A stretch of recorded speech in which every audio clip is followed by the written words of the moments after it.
Welcome to Restoria, your cozy corner for gentle bedtime stories. My name is James and I'll be your host tonight.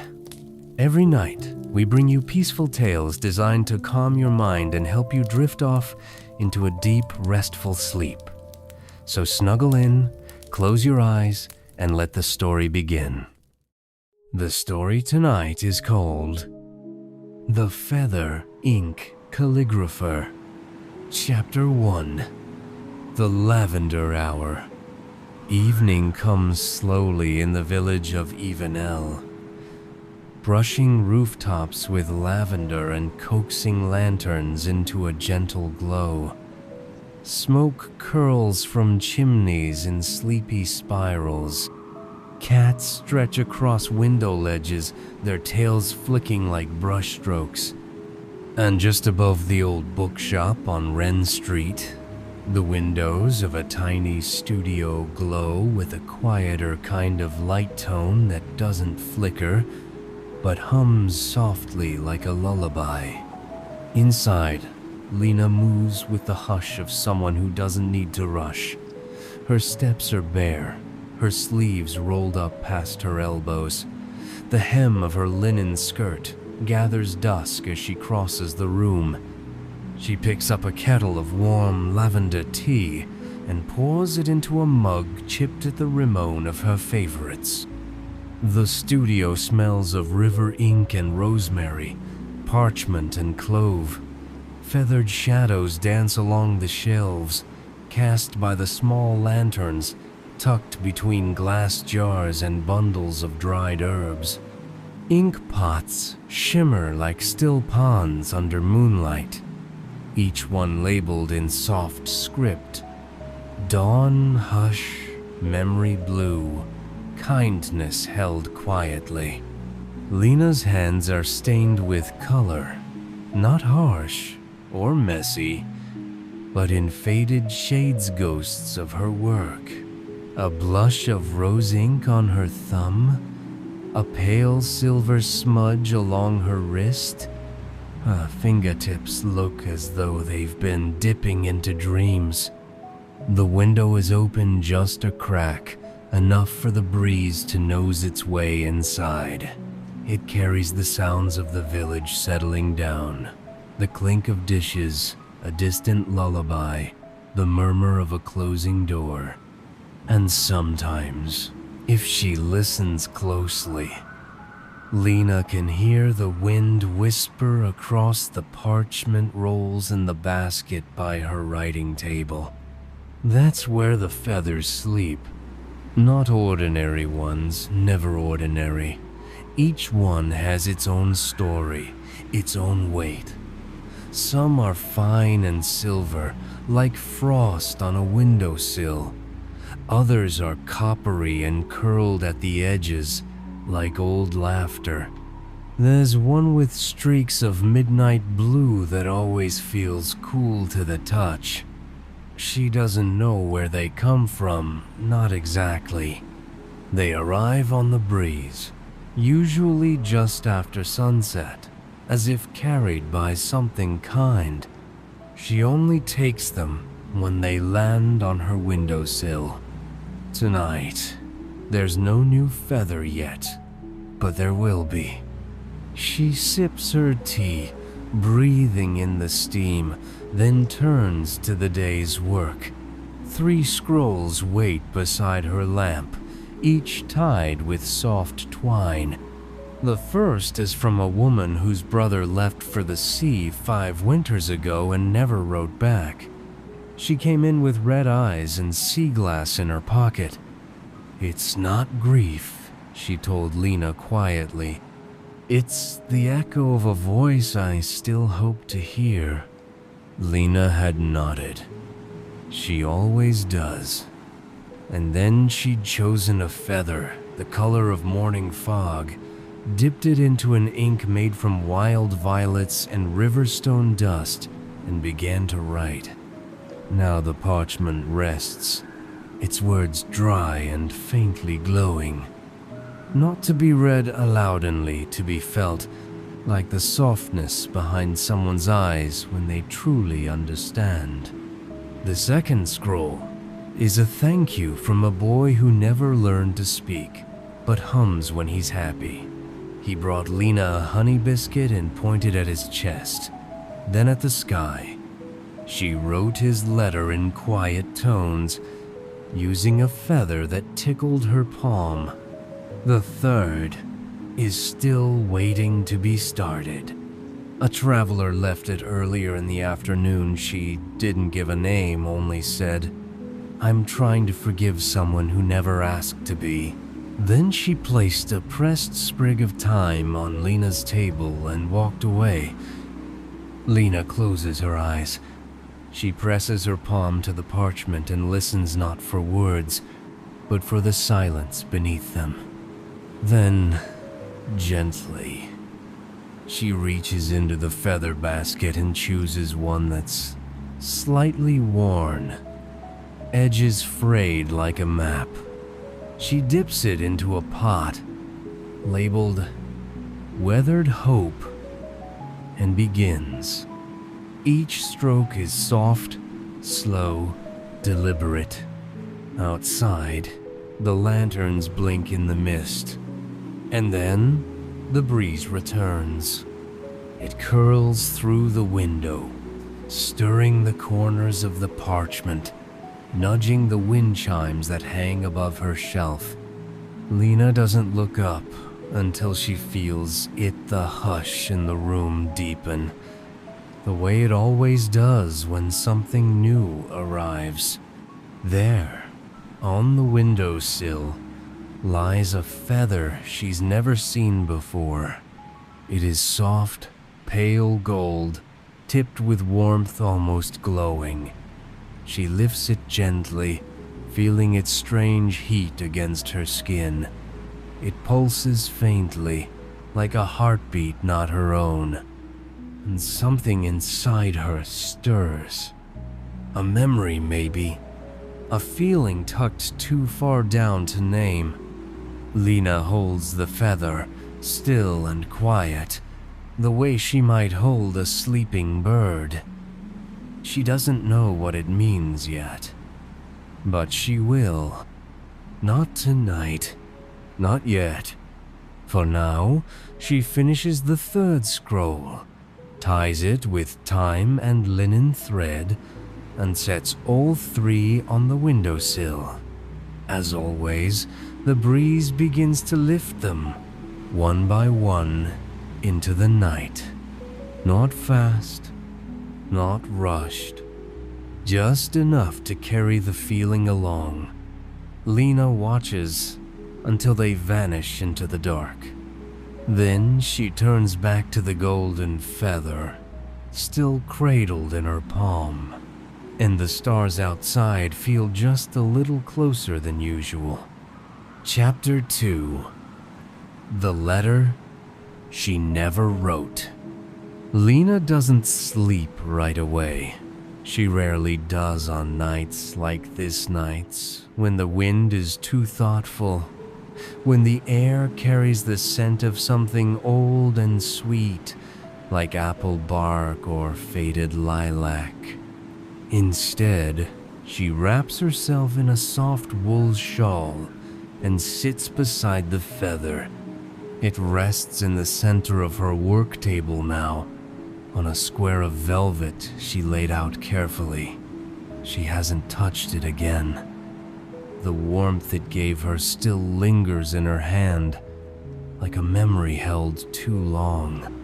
She keeps the lantern low. Shadows settle in the corners of the room, but Lena doesn't mind. Shadows are part of how she listens. The feather doesn't hum or shift. It simply is. But something about it pulls her inward, not in a loud way, just quiet and constant, like tide against stone. She leans her elbows on the table, chin in hand, and watches it as if it might speak. Time folds here.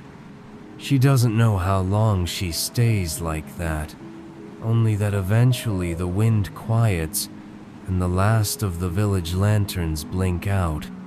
She hears a door latch softly, a baby's sigh from a window above the bakery. Still, she sits. She's thinking about the first time she ever wrote a feeling.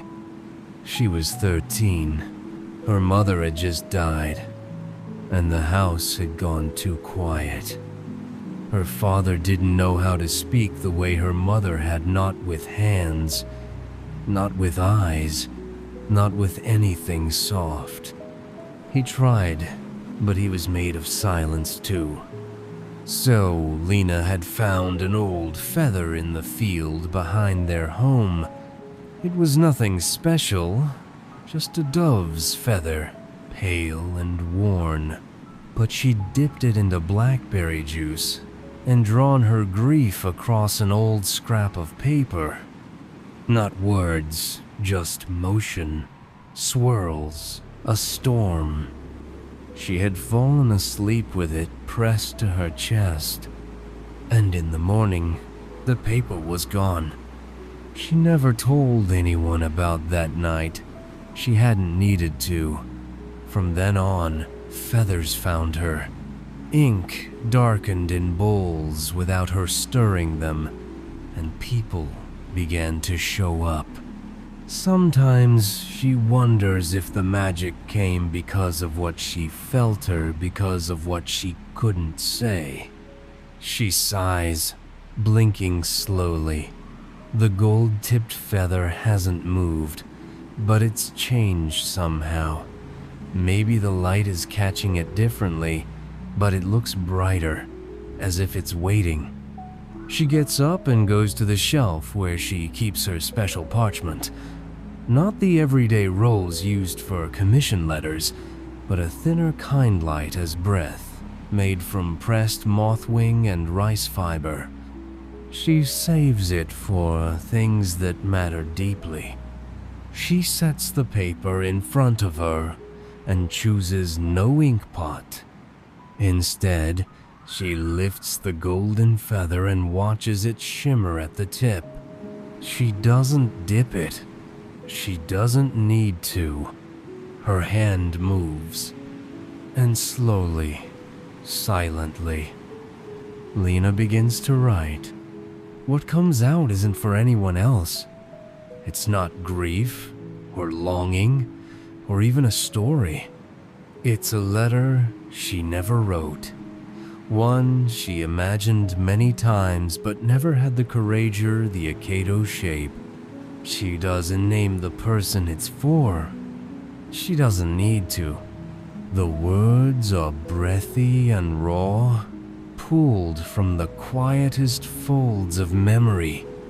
They speak of a night beneath a rain-bent willow, of laughter shared over bitter tea, of a silence that said too much and not enough, of a parting that felt like it was happening even before either of them stood to leave. The writing glows faintly as she finishes, not bright, not showy, just a pulse, like the feather's warmth echoing on the page. She reads it only once. Then she ties it with a scrap of twine and places it gently on the windowsill. The breeze lifts her hair as she closes the latch. The letter stays there. She doesn't expect it to fly tonight. Some letters need to rest before they go. And some maybe are meant to be carried by more than just wind. Chapter 3.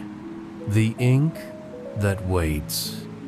The morning sun comes gently, like a secret it's not quite ready to tell.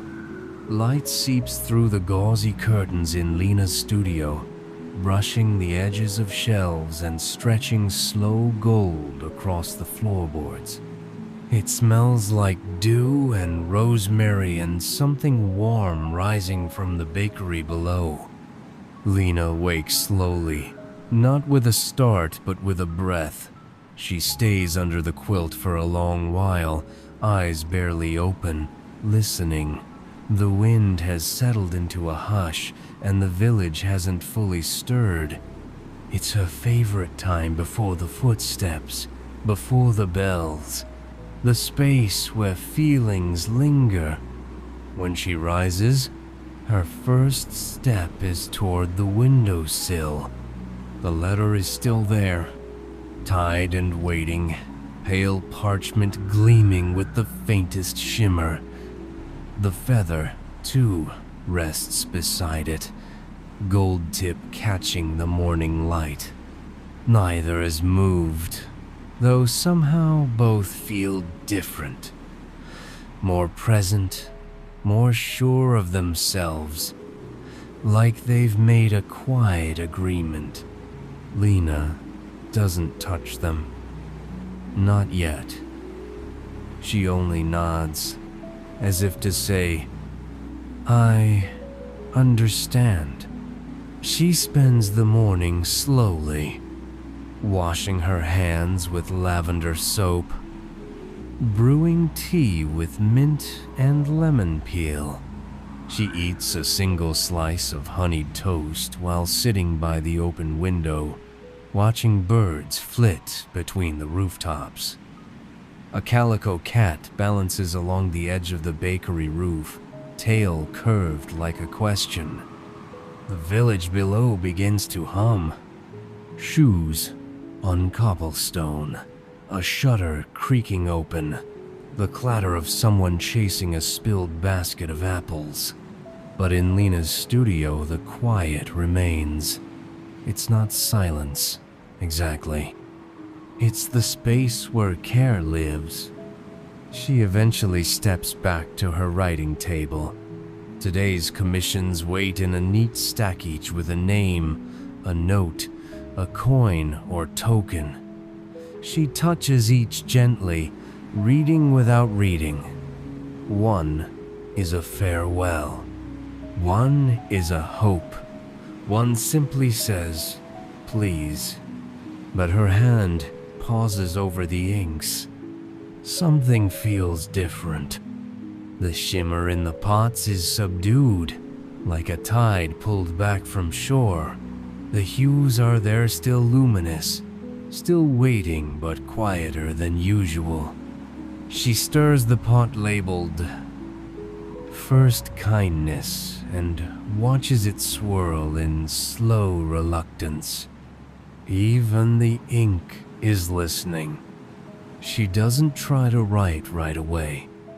Instead, she picks up a feather, a pale lilac, one with a curl at the tie band, moves to the small table near the back window, the one with a cracked tile and a view of the ivy-covered alley. She sits. She breathes. A knock at the door startles her gently. It's soft. 2 taps, then 1 more. Lena opens the door to find Marin, the bookseller's daughter, holding a parcel wrapped in cloth. Her cheeks are flushed from climbing the back stairs. "Mama says you left your bread yesterday," Marin says, holding it out. "Also, this was on the counter." She offers a second bundle, smaller, wrapped in silver string. It glints. Lena takes it with quiet thanks. Marin lingers, eyes drifting to the feather on the windowsill. "Is that one new?" she asks. Lena nods. "It looks like the kind of feather a wish might grow from," Marin says, and then, seeming satisfied with her observation, turns and trots back down the stairs. Alone again, Lena unwraps the smaller bundle. Inside is a tiny bell. No note, no name, just the bell, delicate, old, with a green thread tied to the loop at the top. It chimes once as she sets it on the table, a sound as clear as mountain air. She doesn't know who sent it, but she remembers that sound. Not from here, not from now. She closes her eyes, and there it is, the echo of a bell like this one, ringing in a field on the edge of a summer long ago. A voice laughing, a promise that wasn't quite made but felt real all the same. The ink on her table begins to stir. Only slightly, but enough. Lena lifts the lilac feather. She dips it into a pot labeled "If you remember." The ink clings to the tip like twilight. She writes without thinking. Just a few words. Not for a scroll, not for anyone else. A note, really. I remember the bell. She folds the paper once and places it beneath the feather on the sill. Not to send, not yet, but to hold the thought where it can breathe. Outside, the breeze rises and turns a corner. The letter she wrote last night shivers slightly, and Lena, watching it, feels something shift. Not in the wind, not in the ink. In her.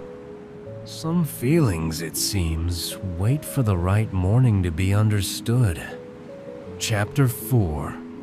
Where the Letters Go. The sky above Evenel deepens into the blue of early dusk. That hour when the clouds blush faintly and lanterns begin to warm the windows of quiet homes. From her writing table, Lena watches the rooftops turn to silhouettes, chimney smoke rising like pale brushstrokes against the sky. The air carries a hint of wood smoke, sweet and clean. Her hands are still for now. The scrolls of the day are finished, resting in a shallow basket lined with moss. They glow softly in the dimming light, not with magic, but with the care put into them. Words shaped gently, ink chosen with patience. She never rushes a letter. That's the difference between writing and listening.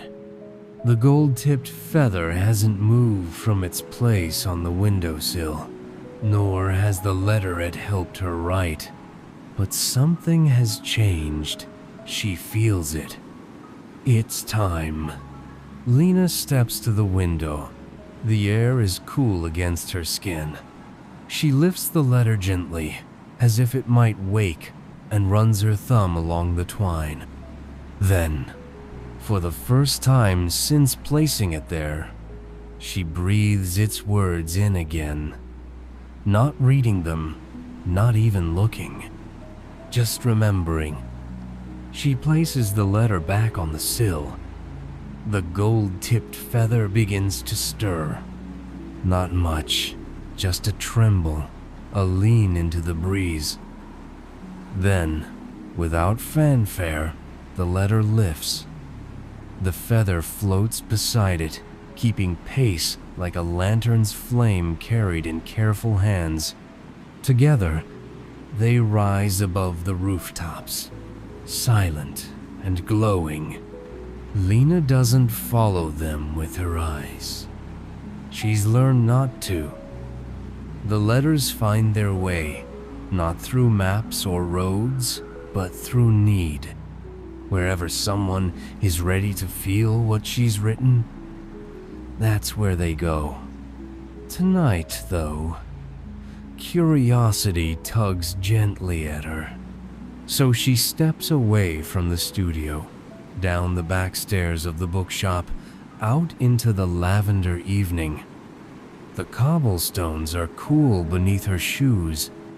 She walks past the shuttered florist, the closed sweet shop, the corner where a violinist sometimes plays. She doesn't look up. Instead, she follows the feeling.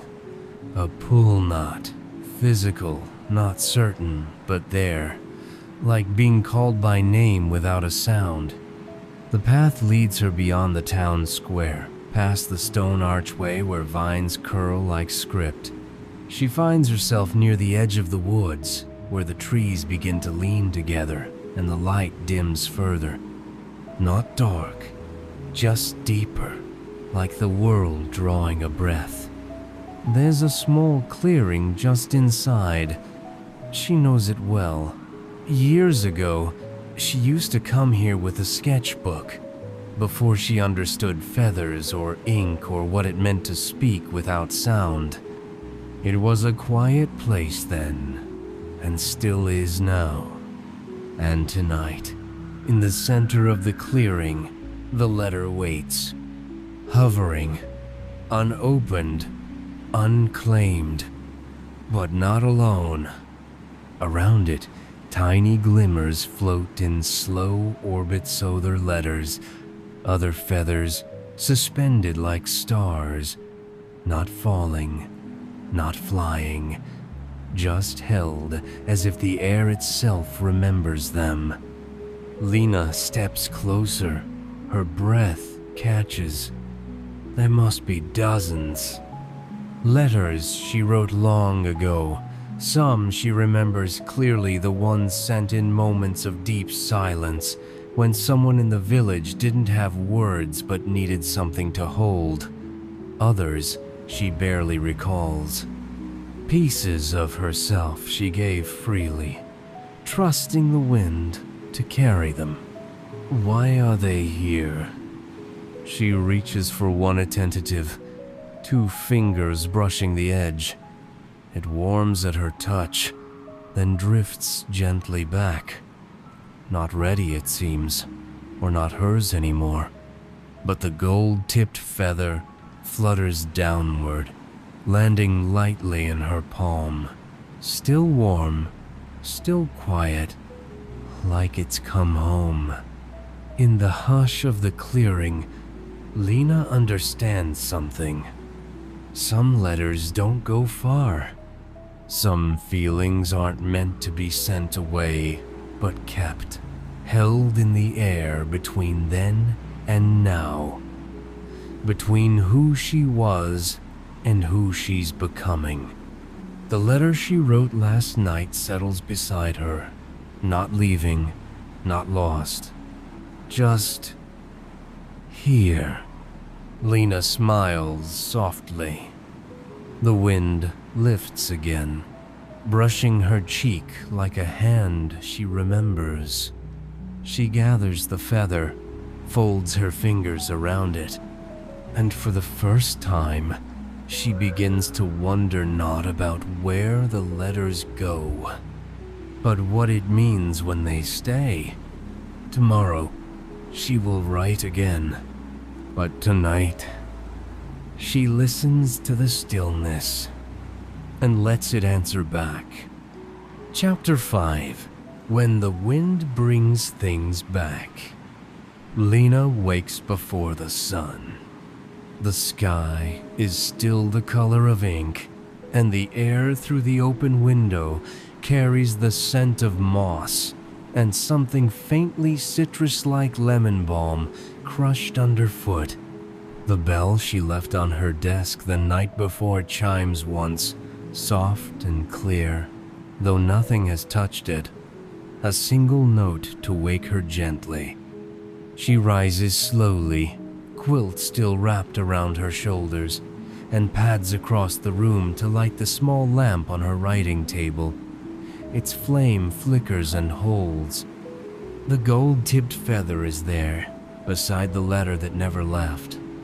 Only now the parchment is open, unfolded, smooth, not caught by the wind or tugged by hand, but laid out flat, like someone or something needed to read it after all.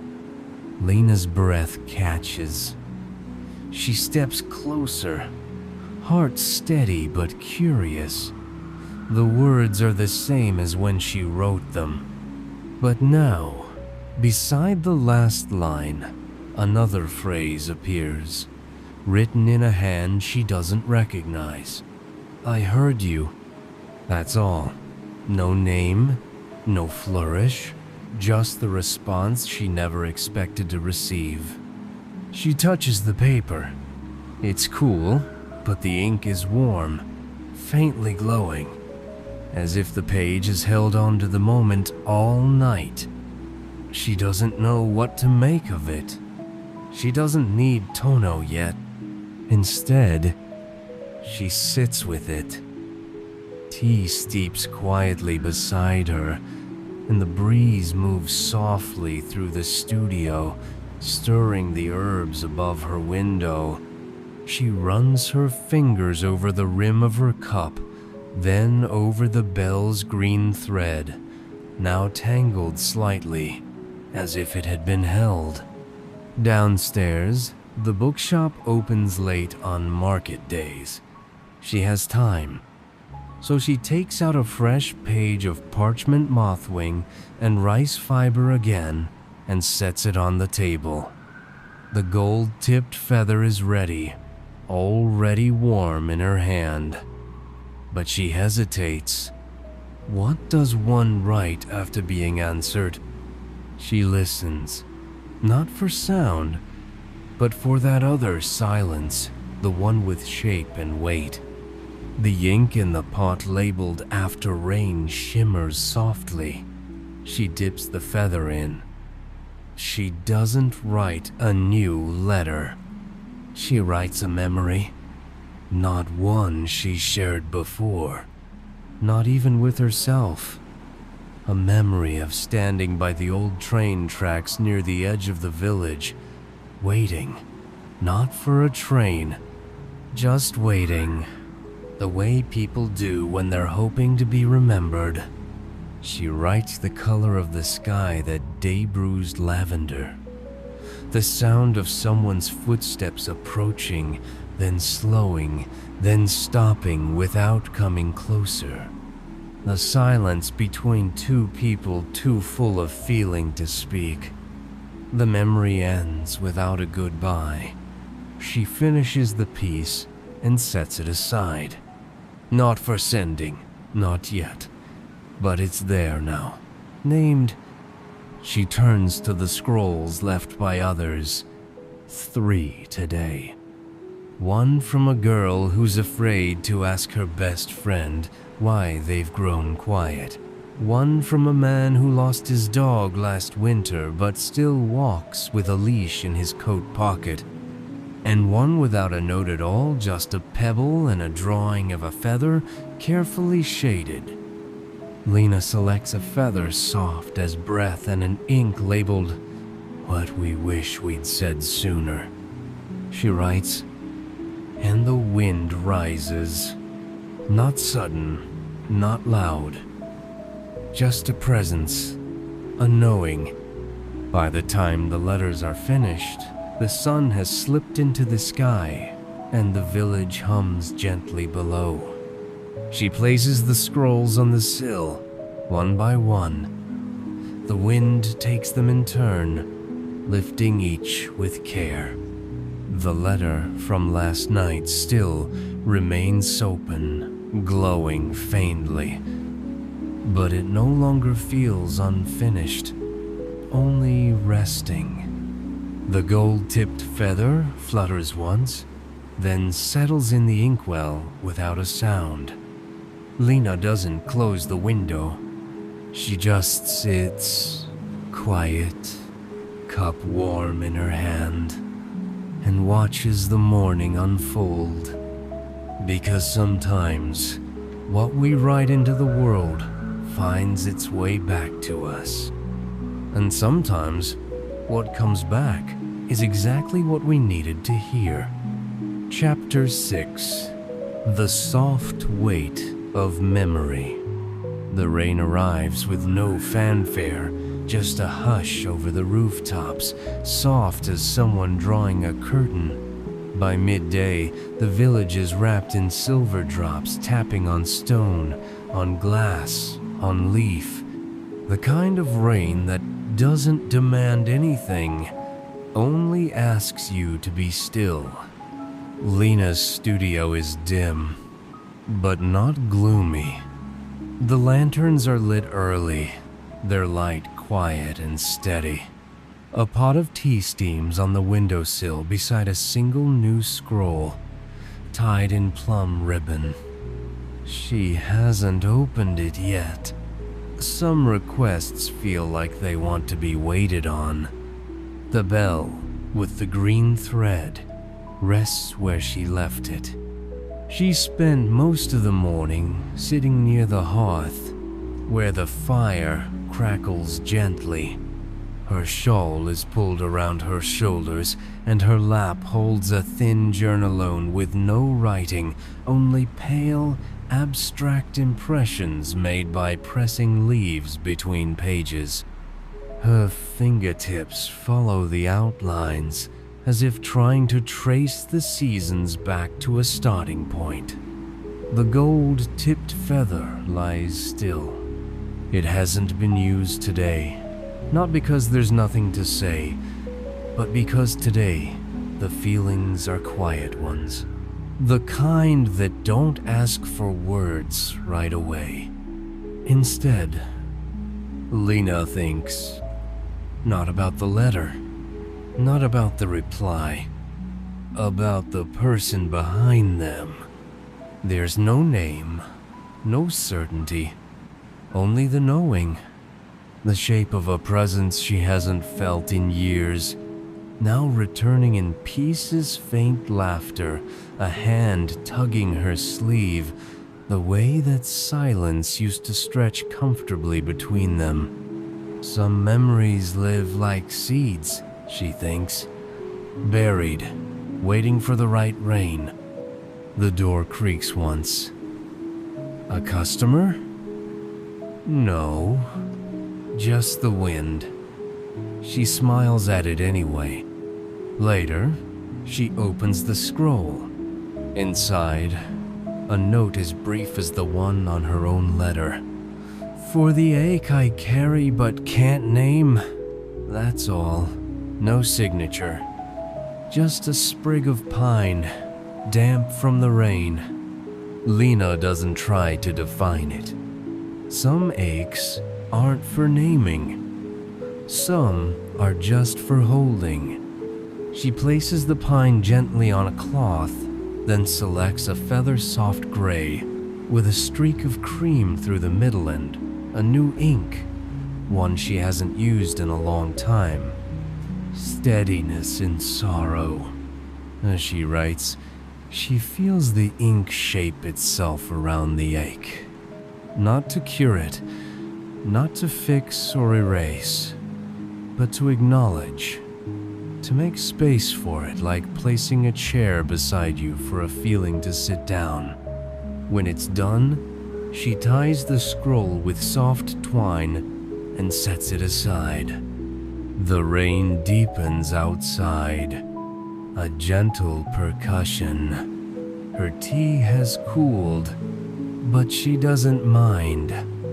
Some things are meant to be sipped slowly. By the window, she finds herself watching the feather again. The gold at its tip seems brighter in this gray light. She picks it up, just for a moment. It still holds warmth. Without planning to, she reaches for another parchment. Not a scroll this time, a small card. And she writes, I think I kept waiting for you to come back, even when I told myself I wasn't. She doesn't sign it. She doesn't fold it. She places it on the desk beside the bell and leaves it there. That evening, as she steps out for a walk beneath her umbrella, she notices something. The wind has shifted. Not stronger, not colder, just carrying something new. She follows it slowly, letting it guide her down a narrow street she hasn't walked in weeks. Past the tailor's, past the garden wall where marigolds still bloom despite the chill. At the corner, where the cobblestones turn slick with rain, She sees it. A feather. Not gold, not silver, not one she's ever written with. This one is deep green, like pine needles in dusk, heavy with rain, waiting. She picks it up carefully. It hums in her hand. Lena holds it close, presses it to her chest for just a moment. And for the first time since she was a child, she feels the ache inside her saddle knot gone. Not soothed entirely, but understood. There is another letter to be written. Not tonight, but soon. Chapter 7. What finds its way? The night returns gently, wrapped in velvet clouds and soft-spoken stars.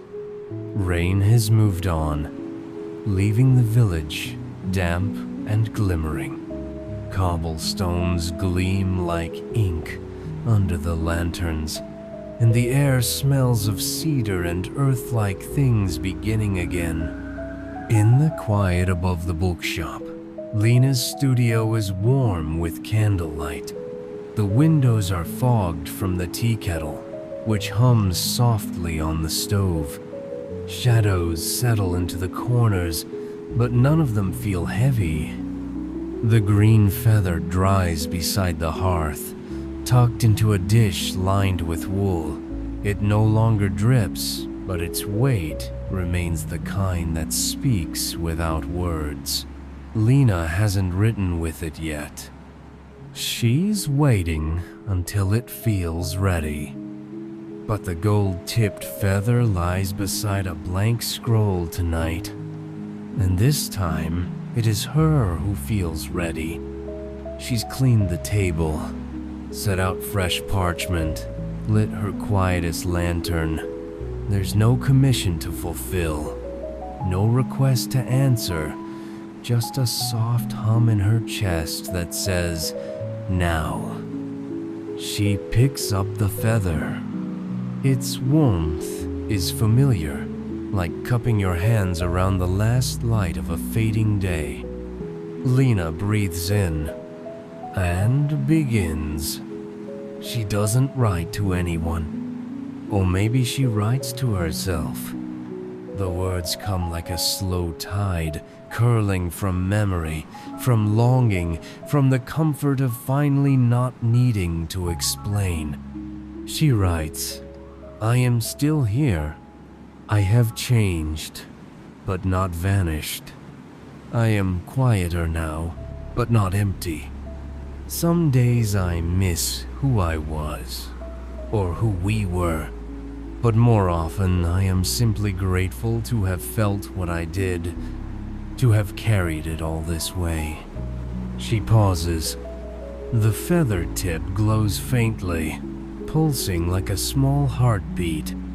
She adds one more line. Thank you for hearing me. Then she sets the feather down. The ink dries with a shimmer soft as moonlight. Lena ties the scroll with a single strand of white thread and steps to the window. The night is clear. A light wind moves through the village like a story passed hand to hand.